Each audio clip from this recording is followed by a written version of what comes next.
अच्छा सुनो, सब्सक्राइब करते वक्त ना घंटी बजा देना ताकि जब मैं ऑनलाइन आऊँ तो तुम्हारे फोन की भी घंटी। हेलो गाइस, मैं हूं ओम। आप देखो ओम चैनल पर नए हो तो सब्सक्राइब कर लेना। आज हम पढ़ेंगे मौलिक अधिकार। भारत का वह संविधान का वह अधिकार है जो भारत के लोगों को जन्म के साथ ही मिल जाता है। ये भारत के लोगों के लिए एक ऐसा अधिकार है जो भारत के सभी लोगों के पूर्ण विकास के लिए ज़रूरी है और इसके बिना कोई भी व्यक्ति अपना पूर्ण विकास नहीं कर सकता।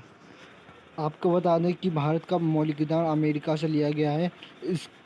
इसका सबसे पहला विकास ब्रिटेन में हुआ था, जब 1215 सम्राट जॉन के ब्रिटिश जनता के प्राचीन स्वतंत्रता की मान्यता प्रदान करने के लिए मैग्ना कार्टा पर हस्ताक्षर को मजबूर कर दिया था। इसे इसे हमारे भारत के संविधान के मैग्ना कार्टा भी कहा जाता है। मौलिक अधिकार क्या है? भारतीय संविधान के तीसरे भाग से वर्णित भारत के नागरिक के लिए प्रदान किए गए हैं वे अधिकार है जो सामान्य स्थिति में सरकार द्वारा सीमित नहीं किए गए हैं और इनकी सुरक्षा प्रहरी सर्वोच्च न्यायालय यानी सुप्रीम कोर्ट है। ये अधिकार सभी भारत के नागरिकों स्वतंत्रता प्रदान करते हैं, जैसे सभी भारत के लोग भारतीय नागरिक के रूप में शांति के साथ समान रूप में से जीवन यापन कर सकते हैं। मूल मूल संविधान यानी मौलिक संविधान में 7 मौलिक अधिकार थे, लेकिन अब 6 हो गए। पहले संपत्ति का था जो अब हट गया है। क्यों हटा है? मूल मूल संविधान में 7 मौलिक अधिकार थे, लेकिन 44वें संशोधन 1979 ईस्वी के द्वारा संपत्ति का अधिकार मौलिक अधिकार की सूची से हटाकर इसे अनुच्छेद 300A के अंतर्गत कानूनी अधिकार रूप में रखा दिया। भारत की नगरपालिका के मौलिक अधिकार समानता का या समता का अधिकार अनुच्छेद 14 से 18 तक ही है। पहला है हमारा समानता का अधिकार और दूसरा स्वतंत्रता का अधिकार जो 19 से 22 से शोषण के विरुद्ध 23 से 24 और धार्मिक स्वतंत्रता का अधिकार 25 से 28 और सांस्कृतिक शिक्षा संबंधित अधिकार 29 से 30। संवैधानिक 32 अधिकार। समानता का अधिकार पहले पढ़ेंगे। समानता का अधिकार अनुच्छेद 14 विधि के समक्ष समानता। इसका अर्थ यह है कि राज्य सही व्यक्तियों के लिए एक समान कानूनी बनाया गया है तथा उन पर एक समान ढंग से कानून लागू करेगा। मतलब कानून की तरह, मतलब कानून की सभी नागरिकों को कानून की समानता है। 15वां अनुच्छेद 15 धर्म, नस्ल, जाति, लिंग या जन्म स्थान के आधार पर भेदभाव नहीं किया जाएगा। मूल जाति, लिंग आदि, मतलब धर्म, जाति, लिंग, स्थान के आधार पर कोई भी भेदभाव नहीं होगा। दुकान, होटल, सार्वजनिक स्थानों पर प्रवेश की अनुमति देनी पड़ेगी। आर्टिकल 16 पढ़ते हैं।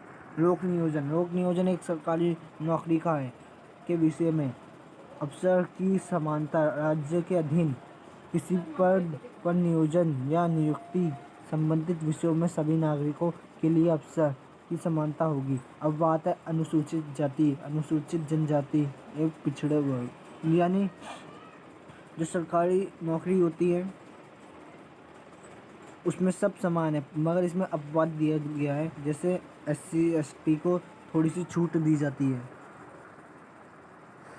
अनुच्छेद 17 है छुआछूत के अंत। ये लिखना हो ये लिख लो, वरना मैंने अपनी तरफ से बता दिया। उपाधियों का अंत। अनुच्छेद 18 क्या बोलता है? उपाधियों का अंत, या आप इसे लिख लो या मैं बता देता हूँ, वो लिख लो। ये वो है उपाधियों का अंत, यानी कोई व्यक्ति विदेश से वो लेके आता है क्या उपाधि, मगर वो राष्ट्रपति से पूछ के लानी पड़ेगा पहले। अगर राष्ट्रपति बोल देगा कि हाँ इसे ले आओ तो इसे तो आप इसे भारत ला सकते हो। अब हम पढ़ते हैं स्वतंत्रता का अधिकार। स्वतंत्रता का अधिकार 19 से 22 है। पहले 19 मूल संविधान में 7 तरह की स्वतंत्रता का उल्लेख किया गया है। अब सिर्फ 6 है। तो बोलने की स्वतंत्रता, मतलब कहीं भी प्रेस वाली न्यूज़ जो आप समझ रहे हो प्रेस यानी मीडिया की बोल रहे हैं। अब दूसरा भी शांतिपूर्वक हथियारों एकत्रित होना, मतलब बिना हथियारों के समूह बना के खड़ा होने की स्वतंत्रता है। और संघ बनाने की स्वतंत्रता सी, लिख लो आप, काम आएगा। देश के किसी भी क्षेत्र में मतलब जाने की स्वतंत्रता है। ये है कि किसी में रहने की स्वतंत्रता, मगर अपवाद है जम्मू कश्मीर, लिख लेना यहाँ पे, मैंने गलती से लिख दिया था, तो विवाद की जगह जम्मू कश्मीर लिख दी थी। और अनुच्छेद 29 संपत्ति का अधिकार। 29 जी, कोई भी व्यापार एवं जीविका चलाने की स्वतंत्रता, मतलब कोई भी व्यापार, यानी ऐसा नहीं कोई आप कुछ गलत चला रहे हो, ऐसा नहीं, मतलब कोई सा भी चलाओ, मतलब उसका लाइसेंस भी होना चाहिए, चलाने की स्वतंत्रता। अब आते हैं 20 अपराधों के लिए दोष से संबंध संरक्षण। तो पहला है 3 है ये, किसी भी व्यक्ति के अपराध के लिए एक बार सजा मिलेगी, मतलब एक अपराध की एक सजा मिलेगी, एक अपराध की एक सजा मिलेगी। अपराध के समय अपराध के समय जो होगी ना, अपराध के समय जो कानूनी नहीं है, इसी के तहत सजा होगी, मतलब कानून के तहत ही सजा मिलेगी, ऐसे नहीं कोई से भी दे दो ये। तो किसी भी व्यक्ति को स्वयं के सिद्ध विरुद्ध गवाही देने की जरूरत नहीं है, मतलब कोई भी व्यक्ति की गवाही देने के लिए मजबूर नहीं किया जाएगा। 31, ये आप इसे लिख दीजिए या मैं बता रहा हूँ। अगर कोई व्यक्ति आपको जानलेवा हमला करता है तो आप अपनी जान बचाने के लिए आप उस पर हमला कर सकते हो। आर्टिकल 21 कहता है, राज्य 6 से 14 वर्ष के आयु के समक्ष बच्चों को ऐसा ढंग जैसा कि राज्य विधि अवधारित करें निःशुल्क तथा अनिवार्य। आर्टिकल 22 पढ़ते हैं। कुछ दशाओं में गिरफ्तारी निरोध के संरक्षण, अगर किसी भी व्यक्ति को मनमाने ढंग से हिरासत में ले लिया जाए तो उसे 3 प्रकार की स्वतंत्रता प्रदान की जाएगी। पहली है हिरासत में लेने का बताना पड़ेगा, मतलब गिरफ्तार व्यक्ति को अपराध जानने की अधिकार है। दूसरा है 24 घंटे, जो जब उस गिरफ्तार व्यक्ति को 24 घंटे के अंदर मजिस्ट्रेट के सामने खड़ा होना पड़ेगा। उसे उसे अपने पसंदीदा वकील की चुनने की आवश्यकता है, मतलब उसका अधिकार है कि मैं कोई सा भी वकील चुन सकता हूँ। शोषण के विरुद्ध शोषण के विरुद्ध है एक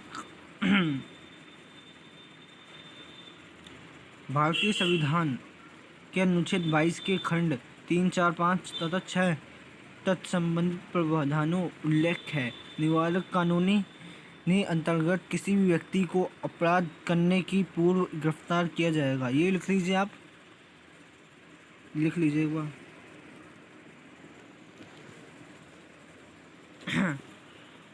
सरकार एक, अगर आपको लिखना हो लिख लो, मैं तो बता दिया, वो जो मैं बोल लूँगा तो वो लिख लो। शोषण के विरुद्ध 23 से 24, ठीक है, याद रखना। पहला आर्टिकल 23,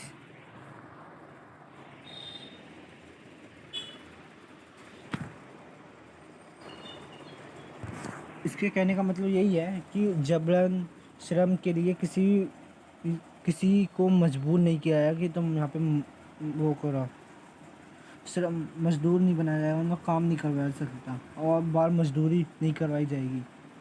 और दूसरा है बाल को नियोजन प्रतिरोध। 14 वर्ष से कम आयु वाले किसी बच्चे को कारखाने में अन्य जोखिम भरे काम में नियुक्त नहीं किया जा सकता। अब आते 25,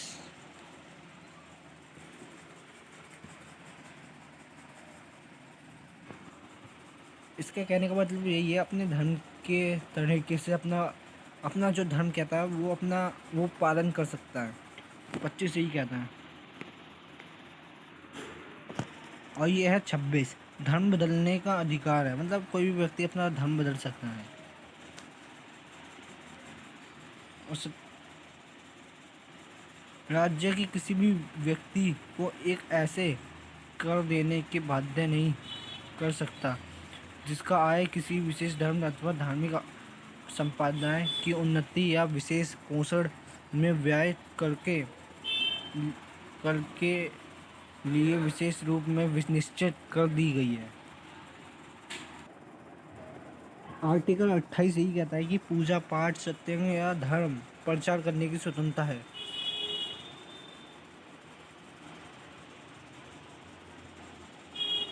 संस्कृति और शिक्षा संबंधित अल्पसंख्यकों वर्गों के हितों का संरक्षण, मतलब इसमें यही है, अल्पसंख्यक हितों का संरक्षण। कोई अल्पसंख्यक वर्ग अपनी भाषा, लिपि और संस्कृति के आधार पर उसे किसी भी सरकारी शैक्षिक संस्था में प्रवेश करने की नहीं रोका जाएगा। तीसरा यही है, शिक्षा संस्थाओं की स्थापना का अधिकार, मतलब शिक्षा संस्थाओं की स्थापना का प्रशासन करने का अल्पसंख्यक वर्गों का अधिकार। कोई भी अल्पसंख्यक वर्ग अपनी पसंद की शैक्षिक संस्था चला सकता है। ठीक है, अरे मतलब अपनी वो क्या बोलते हैं, अपने जैसे कोई भी अपना छोड़िए अब क्या बताऊँ मैं आपको। संवैधानिक अधिकार या आखिरी अधिकार है वैसे तो ये, इसके तहत ना जो आर्टिकल 22 भी यही है, आर्टिकल 22, इसके तहत मौलिक अधिकारों परिवर्तित कराने के लिए ना समुचित कार्यवाही को द्वारा उच्चतम न्यायालय में आवेदन करने का अधिकार प्रदान किया जाएगा। इस संदर्भ में सर्वोच्च न्यायालय को 5 तरह के रेट निकालने का शक्ति प्रदान की गई है। बंदी परीक्षण, परमादेश, प्रतिषेध अधिकार परीक्षण, भारत के नागरिकों मौलिक अधिकार कैसे जुड़े जानकारी, इस ये लिख लीजिए। वैसे कहाँ तक ख़त्म हो गया आर्टिकल 22 तक।